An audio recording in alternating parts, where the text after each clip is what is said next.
Bertahun-tahun jalan warga perumahan Cinta Karya Kelurahan Sekarjaya Oku tak kunjung dibangun. Atas hal tersebut, Wakil Ketua DPRD Oku yang datang langsung memantau kondisi jalan berjanji akan membangun jalan pada tahun 2023 mendatang.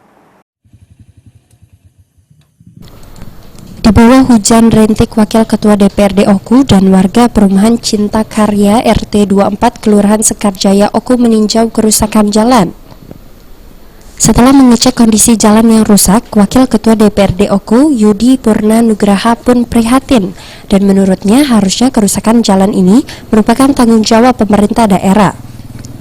Oleh karenanya, pada tahun depan melalui APBD, DPRD Oku memastikan jalan perumahan warga RT 24 akan direalisasikan. Bahwa di tengah kota Batu Raja ada beberapa kakak, hampir 100-an kakak yang kondisi jalan ke rumahnya itu belum sama sekali tersentuh oleh APBD ya. Itu ini menjadi tanggung jawab pemerintah, apalagi perumahan yang telah ada ini banyak, kakaknya sudah banyak, tapi kondisi jalan memprihatinkan. Itu tadi berdasarkan dari informasi warga, jalan sepanjang 450 meter, kita DPRD Oku komitmen tahun 2023 jalan kita tuntaskan, karena ini bagian dari kewajiban pemerintah dan ini.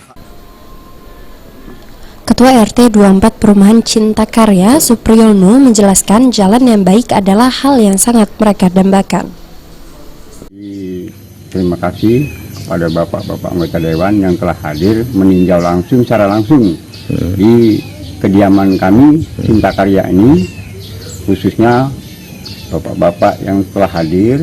Kami sangat berterima kasih untuk mencapai tujuannya, yaitu realisasinya jalan perumahan ini dari ke arah ke 2003.